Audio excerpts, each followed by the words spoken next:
I'm going to give you a contrarian view here.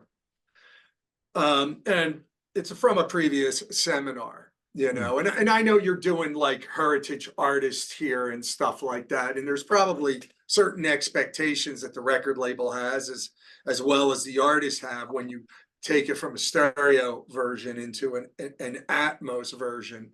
But one of the things that when we were talking with Ryan Ulyate and Michael Romanowski is, if you're doing an Atmos mix, and this doesn't have to do with like old projects like The Who, you know, Thin Lizzy and so on, but just, look, we're going to do an Atmos production. It's that, there was this assumption, an assumption, not this is the way you do it, but there's an assumption that, oh, you do the stereo mix first.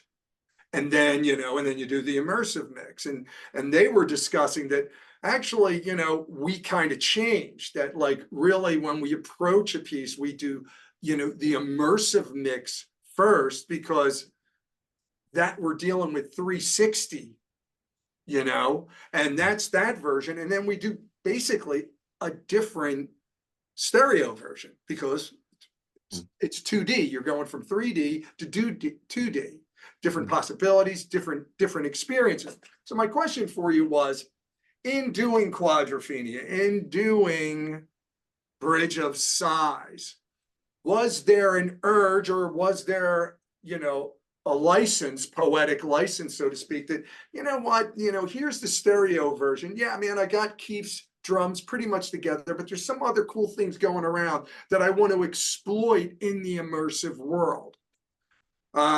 Did you feel, or did you actually do, and did you have the license to do it, where like, yeah, I want to get these effects and I want to do them differently than what was on the original version? Yeah, there's certain room for maneuver, definitely.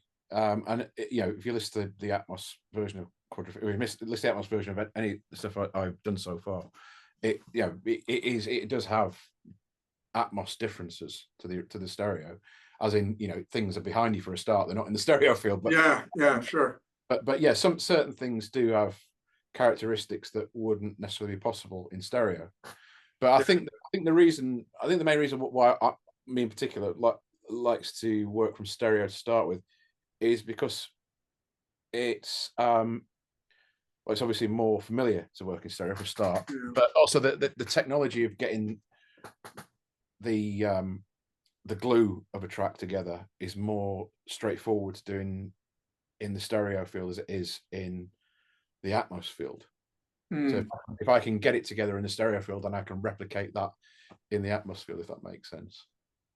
But don't you feel within the stereo field, and it's not for all things, but for some things that, your EQ curves tend to be a little bit more severe to get it to fit, Of course, in that 2D field. And so when you move it out, you're like, wow, that just sounds a little gnarly to me. And, maybe I can warm that up a bit because I have the sonic space.